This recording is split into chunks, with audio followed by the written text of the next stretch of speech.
जिन्होंने Malegaon bomb blast विस्फोट के जो गुनहगार है वो 14 साल से बोनस लाइफ जी रहे, उनको हर हालत में फांसी की सजा हो, ये मेरी पहली मांग है। मेरी दूसरी मांग है कि इसी मुकदमे में जो मुस्लिम तुष्टीकरण, भगवा आतंकवाद और हिंदू दहशतवाद का थ्योरी चलाया, उसमें जो निर्दोष देशभक्त भारतीय नागरिकों को फंसाया गया, उनको तुरंत रिहा करे। इस देश में कानून का राज है।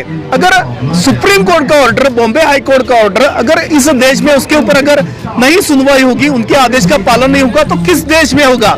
दो केस है, मालेगांव बम ब्लास्ट 2006 और मालेगांव बम ब्लास्ट 2008।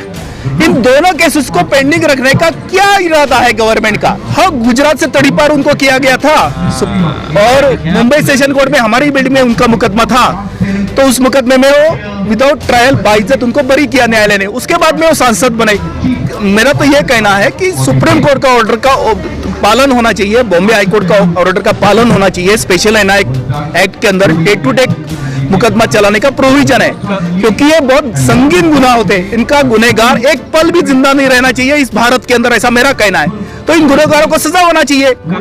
यस, इस मुकदमे में शंकराचार्य, स्वामी अमृतानंद देव तीर्थ, Sadhvi Pragya Singh Thakur, lieutenant colonel Prasad Purohit, major Ramesh Shivji Upadhyay, Sudhakar Omkarnath Chaturvedi, Ajay Rahirkar और मैं समीर शरद कुलकर्णी, इस मुकदमे में 12 आरोपी को पकड़ा गया था। 5 आरोपी को विदाउट ट्रायल डिस्चार्ज किया गया। अभी सभी के सभी आरोपी जमानत के ऊपर है। ये साबित हो चुका है। एनआईए ने अपने सप्लीमेंट्री चार्जशीट में सब कुछ सच बताया है, लेकिन एटीएस में हम आरोपी दिखते हैं, एनआईए के चार्जशीट में हम आरोपी नहीं दिखते हैं। और ये पूरा का पूरा फैब्रिकेटेड केस है, पॉलिटिकल इफेक्टेड केस है। मालेगांव बम ब्लास्ट के गुनहगार जो 14 वर्ष से बोनस लाइफ जी रहे हैं, उनको हर हालत में फांसी की सजा होना चाहिए, एक बात। और 2008 में मालेगांव में जो बम विस्फोट हुआ था, उसके बारे में मैं पहली बार मुंबई एटीएस में मुझे पता चला कि ऐसा ऐसा बम विस्फोट हुआ है। उस मुकदमे में मुझे झूठा फंसाया गया। 2017 में मुझे स्पेशल एनआई कोर्ट ने सशर्त जमानत के ऊपर छोड़ा है।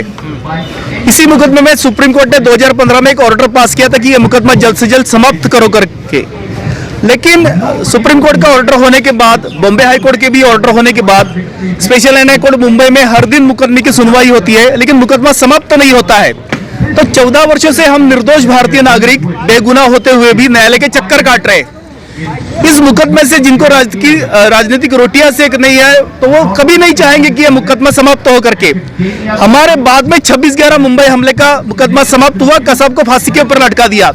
समझौता एक्सप्रेस भी खत्म हो गया, हैदराबाद का मक्का मस्जिद ब्लास्ट खत्म हो गया, अजमेर शरीफ ब्लास्ट खत्म हो गया, बहुत सारे ब्लास्ट केस खत्म हो गए, लेकिन मालेगांव बम ब्लास्ट 2008 यह केस आज तक समाप्त नहीं हुआ है।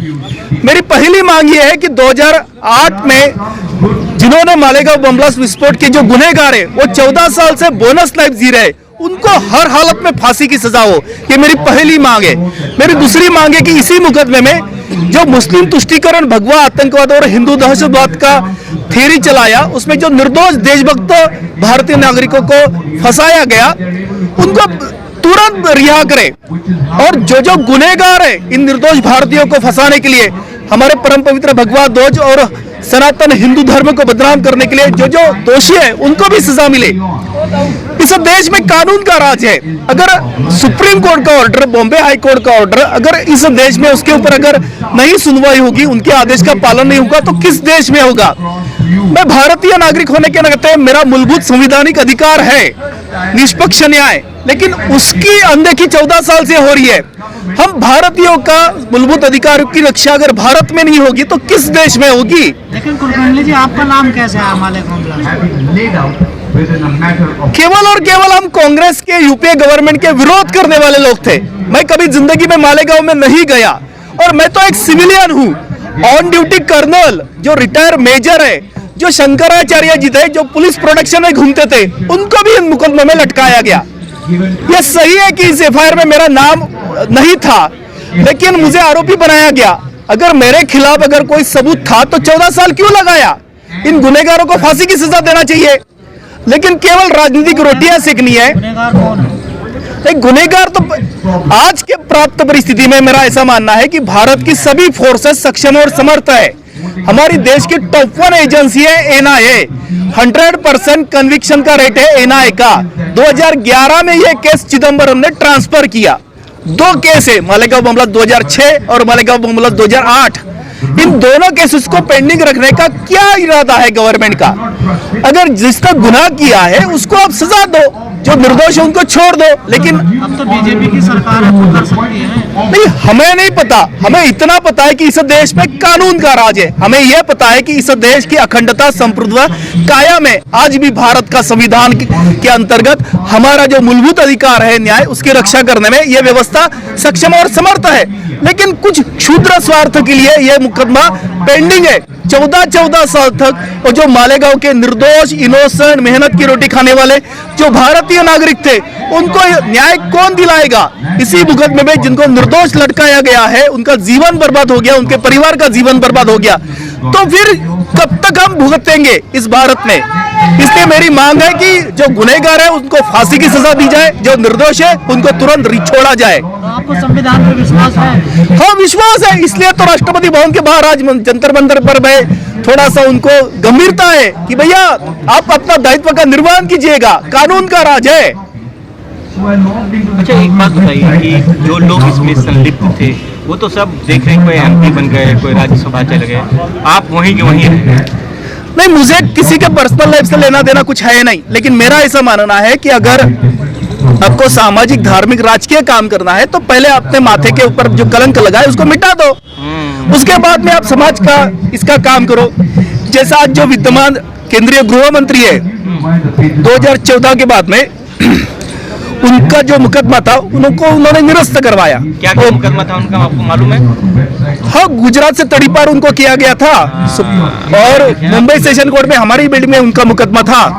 तो उस मुकदमे में वो विदाउट ट्रायल बाइज्जत उनको बरी किया न्यायालय ने। उसके बाद में वो सांसद बने और कोई दिक्कत नहीं। अब मेरा तो ये कहना है कि सुप्रीम कोर्ट का ऑर्डर का पालन होना चाहिए, बॉम्बे हाई कोर्ट का ऑर्डर का पालन होना चाहिए। स्पेशल एक्ट के अंदर टेक टू टेक मुकदमा चलाने का प्रोविजन है, क्योंकि ये बहुत संगीन गुनाह होते हैं। इनका गुनहगार एक पल भी जिंदा नहीं रहना चाहिए इस भारत के अंदर, ऐसा मेरा कहना है। तो इन गुनहगारों को सजा होना चाहिए। कर्नल पुरोहित साध्वी प्रज्ञा समाप्ति के साथ यस, इस मुकदमे में शंकराचार्य, स्वामी अमृतानंद देव तीर्थ, Sadhvi Pragya Singh Thakur, lieutenant colonel Prasad Purohit, major Ramesh Shivji Upadhyay, Sudhakar Omkarnath Chaturvedi, Ajay Rahirkar और मैं समीर शरद कुलकर्णी।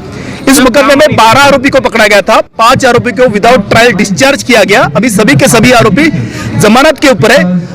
248 विटनेस अभी तक न्यायालय में उनकी साक्ष्य रिकॉर्ड किया गया है। किसी भी गवाह ने किसी भी आरोपी के खिलाफ एक लफ्ज भी नहीं बोला है। लेकिन महीने में 2-4 ही दिन ऐसा गवाह आता है। हर दिन हम पुणे से मुंबई जाते हैं, हमारा जिंदगी का वक्त बहुत बर्बाद हो रहा है और ये निष्कलंक जब होकर हम तक जी नहीं पाएंगे, तब तक हम स्वाभिमान के साथ, सम्मान के साथ इस पवित्र भारत देश में हम नहीं जी पाएंगे। सारे ब्राह्मण का आरोप क्या है? सारे ब्राह्मण। तो मालेगांव बमलास के जो भी 7 आरोपी है उनके ऊपर षड्यंत्र करने का एक आरोप है। मालेगांव बमलास से 8 महीने पहले भोपाल के एक सार्वजनिक कार्यक्रम में, जहां पर शंकराचार्य जी को राज अतिथि का दर्जा था, उस कार्यक्रम के बाद में उस मंदिर के पहले माले के ऊपर षड्यंत्र किया, ऐसा झूठा आरोप था। उस मंदिर को पहला मंजिल ही नहीं है, ये साबित हो चुका है। एनआईए ने अपने सप्लीमेंट्री चार्जशीट में सब कुछ सच बताया है, लेकिन एटीएस में हम आरोपी दिखते हैं, एनआईए के चार्जशीट में हम आरोपी नहीं दिखते हैं। और ये पूरा का पूरा फैब्रिकेटेड केस है, पॉलिटिकल इफेक्टेड केस है। और जब ये सामने आएगा सच कि भैया ये कितना झूठ था, तब जो लोग जिम्मेदार थे वो लोग नहीं बच पाएंगे इस सच से। इसलिए इसको डिले करना चाहते बस इस मुकदमे का सच दुनिया के सामने ना आए। इस केस के वजह से जिनकी पॉलिटिकल रोटियां जो सेक रहे वो लोग नहीं चाहते। कौन नहीं चाहते? वर्तमान सरकार। जो भी पॉलिटिकल बेनिफिट इस केस से जिन लोगों ने लिया है वो नहीं चाहते हैं। किसने लिया है सर? मैं यही पूछ रहा हूँ आपसे कुलकर्णी साहब, हु इज बेनिफिशियल? सभी के सभी पॉलिटिकल पार्टियां, कोई राज्यसभा का सभा का सत्र या कोई लोकसभा का सत्र है, ऐसा कोई सत्र नहीं कि इस मुकदमे से चर्चा नहीं होती इस मुकदमे की। हम कहते हैं कि कानून का राज है, कानून का देश है। भैया आपने आरोपी को पकड़ा, 90 दिन के अंदर चार्जशीट दाखिल किया, उसी 90 दिन का चार्जशीट का इस समय बुलडोजर का राज हिंदुस्तान के जो आप देख रहे हैं कि नॉर्थ इंडिया में बुलडोजर का राज चल रहा है, चाहे बिहार हो, यूपी हो, मध्य प्रदेश हो, दिल्ली हो, तो बुलडोजर चल रहा है। कानून कहाँ है? वेयर इज कानून इन इंडिया राइट नाउ? नहीं, मेरे जैसा आम भारतीय जो 100 करोड़ के ऊपर है, जिसके पास कोई पॉलिटिकल पार्टी कोई ऐसा कुछ तंत्र नहीं है, जो इसी विश्वास के साथ इस देश में जीता है कि इस देश में कानून का राज है। इसीलिए मैं आज मांग करने आया हूं कि भैया सर्वोच्च न्यायालय के आदेश का पालन हो, मुंबई उच्च न्यायालय का आदेश का पालन हो। स्पेशल न्याय एक्ट के अंतर्गत जो प्रोविजन है, डे टू डे का प्रोविजन, उसके तहत मुकदमा समाप्त हो। इसलिए मैं आज अनशन करने के लिए आया हूं। आप ये चाहते हैं कि किसी तरह ये मामला जो है खत्म हो जाए? कानून के अंदर कानून का देश है, कानून का राज चलना चाहिए और कानून के दायरे के अंदर गुनहगारों को सजा मिलनी चाहिए। जी, अगर आप इसमें दोषी पकड़े गए तो ये क्या होगा फिर? बताओ आप मेरे को। मैं तो कह रहा हूं, मेरी पहली मांग है कि मालेगांव बम ब्लास्ट के गुनहगार जो 14 वर्ष से बोनस लाइफ जी रहे हैं, उनको हर हालत में फांसी की सजा होना चाहिए, एक बात। और जो निर्दोष है वो न्यायालय उसके ऊपर ठप्पा लगाएगा और उनको जल्द से जल्द मुकदमा समाप्त करना चाहिए। अगर आप दोषी पाए गए तो आपके ऊपर भी कार्रवाई हो, फांसी हो? नहीं, मैं 100% निर्दोष हूँ, इसलिए मेरा पहले दिन से कोई मैंने वकील दिया नहीं। मेरा नार्को टेस्ट हो चुका है, मेरा ब्रेन मैपिंग टेस्ट हो चुका है, मेरा पॉलीग्राफ टेस्ट हो चुका है। मैंने पहले दिन से कोई वकील नहीं दिया है और 248 गवाह हो चुके हैं और पूरे चार्जशीट में मैंने एक अपशब्द भी नहीं बात किया है। सर अभी तक आप कहाँ अगर किसी ने गुनाह किया होता तो वो नहीं बोलता है आरोपी कि मेरा मुकदमा चलाओ, वो मुंह छुपाते हुए बैठता है। नहीं, ठोक के साथ मुंबई में भी इतना ही 22 बार अनशन किया है मैंने आज तक, 10 पिटीशन दाखिल किया है मैंने, बॉम्बे हाईकोर्ट का 10 ऑर्डर है मेरे पास। मेरा जो गुनहगार है वो भागता है कि उसको सजा हो जाए करके। हम तो कह रहे हैं, हम हर दिन सुनवाई के लिए जाते हैं, 1 सेकंड में लेट नहीं गया हूँ। 13 वर्ष से न्यायालय के चक्कर काट रहा हूँ। क्यों काट रहा हूँ? क्योंकि मैं निर्दोष हूँ।